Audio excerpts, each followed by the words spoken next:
무더위도 계절을 이길 수 없다는 말이 있죠. 아침 저녁으로 가을 냄새가 물씬 나는 요즘인데요. 가을을 맞아 울산실록도 새로운 출발을 하려 합니다. 이제 바람도 시원하게 바뀌었는데요. 울산실록도 이번 가을을 맞이해서 크게 변화가 있습니다. 리포트가 바뀌었거든요. 새로운 리포트 소개해드리겠습니다. 여러분 안녕하세요. 울산실록에서 새롭게 찾아뵙게 된 리포터 이나영입니다. 이제부터 선생님과 함께 울산의 숨은 매력과 역사들을 시청자 여러분들께 잘 전달해 드리도록 하겠습니다. 울산실록 많이 사랑해 주세요. 네, 많이 사랑해 주십시오. 이 여름이 지나갔는데 좀 섭섭하기도 하죠. 저는 이번 여름은 너무 더워서 끝이 안 날 줄 알았어요. 그렇죠. 근데 네. 결국은 끝이 나요. 지금 우리가 이제 여기서 가만히 생각해 보니까 여름이 끝날 무렵에 딱 떠오르는 곳이 있었어요. 어딘가요? 그게 이제 바로 새로운 계절을 맞이하면서 여러 가지 생각을 정리할 수 있는 그런 멋진 곳이 하나 떠올라서 오늘 그곳으로 한번 가보려고 합니다. 너무 기대돼요. 또 이야기가 많거든요. 그 이야기 속에 이 꽃미남 이야기가 있어요. 천년 전의 꽃미남들이 모여있던 곳, 그곳에 가거든요. 꽃미남 좋아하죠? 저 당연히 좋아하죠. 한번 만나보러 갈까요? 네. 한번 만나보러 가봅시다.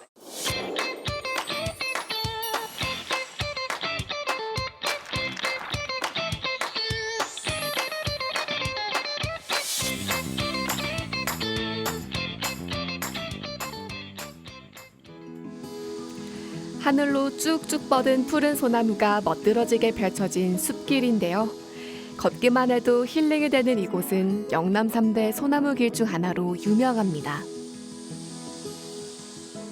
어디서 좋은 향기가 나요. 그렇죠. 제가 또 코가 밝거든요. 나도 지금 살짝 나는데 이게 바로 솔향이에요. 솔향. 솔향인데 이 소나무 향은 사람의 마음을 치유해주는 향기라고 해요. 어쩐지 제가 지금 여기 있으니까 뭔가 마음이 치유되는 듯한 느낌이거든요. 그렇죠. 여기가 네. 이제 솔바람길이라는 곳이거든요. 이 운문사 솔바람길이 1.4km 정도 돼요. 이 구간을 걸으면 마음에 있는 근심 걱정이 다 바람에 날려가요. 그럼 오늘 선생님과 저도 마음의 근심 걱정이 다 날아가는 거예요? 저는 별로 근심 걱정이 없는 그래요? 사람이지만 다 날아갈 겁니다. 다 날아가는데 여기에 있는 이 솔바람길 같은 아주 명소가 되는 소나무 숲길이 영남 지방에는 3개가 있어요. 통도사에 있는 무풍 한솔길, 그다음에 오늘 우리가 소개하는 운문사의 솔바람길, 그리고 나머지 하나가 경북 영천에 은혜사라는 절이 있어요. 이 은혜사라는 절에 가면은 바로 솔밭길이라는 곳이, 그 3곳이 소나무 숲길로 가장 유명한 곳. 그럼 저희가 그 유명한 곳 중 한 곳에 와 있는 거네요? 그렇죠. 한 곳에 와 있는 거고, 이 길을 통해서 중생들이 마음의 근심것을 다 털어내고 부처의 세계, 열반의 세계를 향해서 걸어가는 것이죠. 마음을 잠시 내려두고 솔바람길을 걷다 보면 천년고찰 운문사가 어느덧 모습을 드러내는데요. 세월이 쌓일 만큼 산사의 창건설화부터 신비롭습니다. 저는 여기 어릴 때 와봤는데 지금 다 커서 다시 와보니까 생각보다 절이 엄청 커요. 그렇죠. 여기가 바로 호거산, 운문사라는 절이에요. 운문산이라는 큰 산에 호거산이라는 산이 있어요. 호거는 뭐냐면 호랑이가 웅크려 있는 산, 그런 산인데 이 장소가 온 사방에 산이 둘러싸여 있죠. 여기가 완전 아지트 같은 곳이에요. 여러 가지 난도 많았고 역적들도 많았고 산적들도 많았고 그 은신처이기도 하고 6.25 때는 굉장히 중요한 군수물자들을 이곳에다가 갖춰놓고 한참 동안 있었던 그런 곳이기도 해요. 서기 500년쯤에 신흥왕 시절에 여기에 처음으로 가람이 있었다, 이런 기록이 있거든요. 그런데 실제로 이제 이 같은 규모의 절이 만들어진 거는 고려 때예요. 보양순사라는 분이 당나라에서 많은 공부를 하고 서해를 통해서 이렇게 우리나라로 다시 돌아오다가 서해 용왕을 아련을 해가지고 거기서 서해 용왕의 뜻을 받들어 모시고 와서 여기서 공부를 했던 곳이 바로 이 청도 운문사절이에요. 여기 왜 또 절을 지었느냐면 네. 옛날부터 까치가 땅을 쪼았다 하는 대작갑사 이런 자리가 됐거든요. 신라시대 신흥한 때 대작갑사를 중심으로 해서 5개의 갑사가 있었다, 이런 이야기가 전해 내려와요. 그러니까 울산 쪽에는 가슬갑사, 여기에 대작갑사, 소작갑사, 이 5갑사가 있었다는 이야기를 듣고 땅을 파봤더니 그게 성물하고 이런 게 나왔어요. 그래서 이곳이 정말로 옛날에 큰 절이 있었구나. 그래서 땅을 판 곳에 바로 지었던 절이 운문사, 이 절이에요. 그리고 특히 중요한 거는 고려를 창건한 왕건이 보양선사의 도움으로 이곳에서 큰 적들을 물리쳤거든요. 그 보답으로 여기에 이제 운문선사라는 이 편액을 줬어요. 또 여기에 땅을 하사를 했거든, 왕건이. 그래가지고 이게 큰 절을 짓게 된 게 지금의 운문사의 효시입니다. 운문사에 들어서면 이곳에서 가장 큰 어른을 만날 수 있는데요. 운문사의 명물로 손꼽히는 소나무입니다. 여든 소나무와 달리 그 규모부터 압도적인데요. 좀 다른 절하고 다르다 이런 느낌이 탁 들죠. 네. 왜냐하면 이 절은 비구니들의 도량이거든요. 비구성은 뭐냐면 여자 스님들, 여자 스님들 비구성이라 하는데 이 영남에 3대 비구성 사찰이 있어요. 바로 이 청도 운문사, 네. 그리고 울산의 성남사, 그 양산의 내원사. 이 세 개가 비구 도량으로는 굉장히 유명한데 이 세 개 절이 산길을 통해서 다 연결이 돼요. 영남 알프스 산길을 통해서 다 연결이 돼요. 그래서 이 비구니 스님들이 네. 이 산길을 통해서 왔다 갔다 한대요. 그런 3대 사찰이 유명하듯이 이 천년고찰인 운문사에는 되게 보물이 많아요. 보물, 어떤 보물 있죠? 바로 이 뒤에 있는 처진소나무부터 한번 설명해 드릴게요. 네. 처진소나무 이게 무려 나이가 500살이에요. 임진왜란을 목격한 소나무. 가지가 이렇게 쫙 쳐져 있는 이런 소나무는 전국에도 없어요. 유일하고 그래서 천년기념물로 지정이 돼 있거든요. 소나무를 보니까 이파리가 굉장히 푸르죠. 네. 이유가 있어요. 뭐예요? 1년에 한 번씩 보양식을 줘요. 보양식? 예. 사람도 아닌데 소나무가 보양식을 먹어요? 3월 삼진날이 되면 네. 운문사 도량에 있는 스님들이 모두 다 막걸리 통을 들고 나와요. 소나무가 물도 아닌 영양제도 아닌 막걸리를 먹고 그렇죠. 무려 12말, 12마리나 되는 막걸리를 들고 나왔고 물하고 1대1로 희석해가지고 이 소나무에 전부 뿌려줍니다. 막걸리를 먹으니까 1년 내내 이렇게 푸름을 유지한다고 합니다. 너무 재밌어요. 그래, 이게 바로 천년기념물. 청도 운문사의 천년기념물이고 이게 시작이에요, 이제. 이 절에는 네. 9개의 국보, 보물이 있어요, 보물. 경북도가 지정한 무형문화재, 유형문화재 이런 것도 깔려 있고요. 전체적으로 보면 17개 정도 되는 거의 보물급이 쫙 깔려 있는 절이 바로 이곳이에요. 이 보물들이 어떤 사연이 있는가 이런 것들을 살펴보시면서 절을 한 바퀴 돌아보시면 좋습니다. 운문사는 1000년이 넘는 세월을 보내는 동안 다양한 이야기와 볼거리를 품었는데요.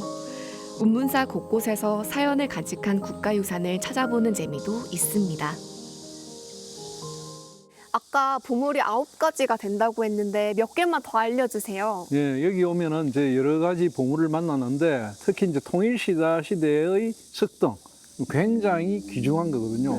통일신라 시대의 절제미가 잘 표현되어 있는 이 석등은 한번 보시면 이 보물로서의 가치가 충분하고요. 특히 비로전이라는 정각이 있어요. 이 비로전에 가면은 비로전 전체가 하나의 보물 덩어리입니다. 비로전을 문을 열고 들어가서 천장을 바라보면은 정말로 우리가 흔히 볼 수 없는 아무 데서나 감상할 수 없는 아주 훌륭한 조각품이 나오거든요. 그게 바로 보물인데 그 이름이 용가예요. 용가? 용과? 용가. 가? 가. 아, 그 용가인데 가짜는 오르다 이런 뜻이거든요. 오르다. 네. 용은 용이고. 그러면 뭔가 용 모양으로 달려있는 거예요? 그렇죠. 용 모양의 용가가 있는데 이 용가는 옛날에 뭐라고 쓰느냐 하면 다 임금님이 타던 마차 이런 가마 이런 걸 용가라고 했어요. 불교 세계에는 극락으로 사람이 갈 때 사람이 죽잖아요. 사람이 죽어서 극락으로 가면은 환생을 해서 다시 사람으로 돌아오거든요. 극락에는 풍계가 9개가 있어요. 맨 밑에 9부터 1등 풍까지 쫙 나눠져 있거든요. 그 9풍계의 세계, 극락 세계를 가는 특급 열차, 그게 바로 용가예요. 그러면 천국으로 가는 길에 용을 타고 가는 그렇죠. 거죠? 그 용가에 대들보 있는 기둥에 줄을 갖다 당기면은 용가가 흔들리거든요. 흔들리면서 올라가는 형상을 하는데 그런 모습을 담고 있는 보물이 있어요. 그리고 특히 이제 부처님상 거의 국보급도 남아있고, 신라시대의 삼청 석삽도 남아있고, 그리고 여기 바로 앞에 보이는 이게 바로 만세루라는 곳이에요. 굉장히 큰 누각이죠. 이게는 이제 강연, 강단을 하는 곳. 그러니까 스님들이 대중들을 모아놓고 부처님의 설법을 설파하는 곳. 바로 또 옆에는 법륜이라는 게 있거든요. 네. 동그란 바퀴 있죠. 저게 바로 이제 부처님의 정신세계를 표현한 조형물이죠. 부처님의 정신세계를 흔히 수레바퀴에 표현하는 이유는 뭐냐면 일정하고 변하지 않고 항상 굴러가고 그런 느낌을 주기 때문에 바로 법륜상을 저기에 모시는 거죠. 운문사는 단순한 신라 불교 문화의 상징을 넘어 중요한 역할을 했는데요. 목숨 바쳐 신라를 지켰던 청년들이 자주 찾았던 곳입니다.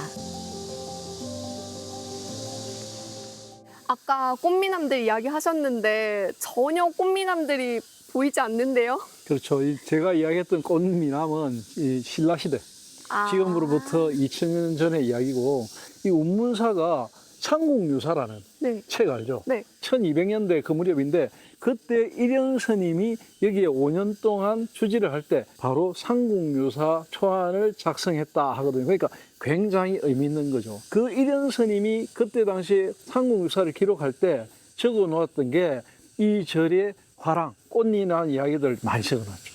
아, 그러면 그 화랑이 꽃미남이라는 거죠? 그렇죠. 바로 화랑들이 꽃미남인데 그때 당시 신라시대의 바로 금수저들이에요. 화랑들이 어느 정도로 유명했냐면 신라의 모든 어떤 그 정신세계를 하나로 모아주는, 그리고 신라의 국방, 그리고 신라의 경제, 신라의 문화 이런 것들을 다 이끌어가는 게 화랑이었다. 다른 이름으로는 국선이라든지 풍월주 이렇게 불렸거든요. 그런데 이 화랑은 울산하고 너무나 밀접한 연관성을 가진 게 바로 화랑이에요. 천전리 명문가 각석이라는 이름의 이 안각하에 바로 이 화랑들의 기록들이 많이 기록되어 있어요. 화랑 영랑이 맡은 바를 다 이루었다 이런 기록이 있거든요. 그 일대를 중심으로 해서 이곳까지 다 이 지금 영남 알프스 일대잖아요. 네. 이 일대에서 화랑들이 수련을 하고 많은 연마를 하고 군사훈련도 했다 이런 기록들이 남아 있는 것입니다.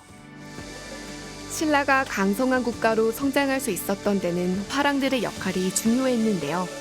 이들을 똘똘 뭉치게 했던 가르침이 이곳 운문사에서 시작됐습니다. 여기 옆쪽을 보면 화랑 동산이라고 되어 있는데 그러면 화랑들이 훈련했던 장소가 여기인가요? 화랑과 깊은 연관을 가진 곳이 바로 운문사다. 아. 이렇게 보면 되고요. 언양 쪽에 바로 가설갑사라는 절이 있었는데 이 가설갑사에 화랑하면 떠오르는 큰 스님 원광법사가 머물렀거든요. 원광법사가 거기 머물면서 화랑의 기본적인 규율이라든지 율법 이런 것들 제도적으로 완전히 정착을 시키고 정신적인 스승이었거든요. 바로 거기서 우리가 잘 알고 있는 세속 5계를 화랑들에게 전수를 했어요. 나라에 충성을 다하는 것이 세속 5계 1번. 두 번째는 나라 다음에는 부모거든요. 부모님을 잘 섬겨야 되는 것. 세 번째는 친구 간의 신의를 다하는 것. 그리고 네 번째는 전쟁에 나와서 절대 물러서지 않는다. 화랑하면 떠오르는 말 임전무태. 바로 여기서 온 겁니다. 그리고 마지막 다섯 번째가 살아있는 것을 함부로 죽이거나 해치지 않는다. 바로 세속 5계의 5개의 규칙을 여기서 원광법사께서 화랑들에게 다 전수를 한 거죠. 근데 이렇게 세속 5계에 대해서 들어보니까 이게 화랑들이 지켜야 할 규칙이기도 하지만 뭔가 한편으로는 저희에게도 뭐 가르침을 주는 그런 내용인 것 같아요. 그렇죠. 그래서 오늘날에도 화랑 정신이라는 게 요즘도 정신적으로 굉장히 중요한 덕목이다. 이런 이야기를 하고요. 보통 화랑들은 서라벌을 중심으로 있지 않았나요? 그렇죠. 경주를 중심으로 주로 활동을 했죠. 화랑들이 굉장히 중요하게 생각했던 건 한 곳에 머무는 것이 아니고 네. 전국의 중요한 곳을 돌아다니면서 심신수련을 했거든요. 그 본거지가 바로 여기에 있었다. 이렇게 보면 됩니다. 그렇게 돌아다니는 거군요. 그렇죠. 바로 이제 체험 학습을 많이 했던 거죠. 지금으로 치면 체험 학습을 많이 함으로 해서 많은 것을 알게 되고 또 지금 동시대를 살아가는 사람들이 어떤 고통을 겪고 있는가, 또 우리의 적은 무엇인가, 우리는 무엇을 해야 되는가, 이런 것을 이 현장에서 많이 느낍니다. 세속옥에는 지금을 살아가는 우리에게도 여전히 유효한데요. 시대와 사회를 초월해 인간이 지켜야 하는 당연한 도리이자 가치관입니다. 냉옹심이랍시다. 전남도 냉옹심이. 울산실록의 운문사 어떻게 기록하면 될까요? 그렇죠. 오늘 우리가 운문사를 쭉 둘러봤잖아요. 그러니까 이 가람에 와서 보니까 너무나 많은 보물들이 있죠. 사실은 이 보물들을 우리가 찾은 이유는 바로 화랑 때문이거든요. 화랑과 울산은 굉장히 밀접한 연관이 있는데 화랑이 울산에 뿌리를 두고 있다는 이야기는 울산실록을 통해서 많이 이야기했거든요. 바로 그 화랑 정신의 산실, 그것이 바로 가설갑사에서 비롯됐다. 이 가설갑사가 청도에 있는 운문사와 연관이 있다. 이런 것들을 오늘 시간을 통해서 쭉 기록을 했거든요. 그런 것들을 절대 잊지 말고 화랑의 본고장은 울산이라는 거 다시 한번 울산실록에 잘 기록되길 바랍니다. 제가 대표로 꼭 잘 기억하겠습니다. 네, 저는 오늘 이 신라시대 화랑의 주 무대였던 이곳에 오니까 마치 타임머신을 타고 온 듯한 기분이 드는데요. 여러분들도 가을이 시작되는 이 9월의 첫자락에서 역사적 신비로움이 가득한 이곳으로 놀러 오시기 바랍니다. 더 나은 사회를 만들고자 했던 화랑 정신, 그 발원지는 운문사입니다.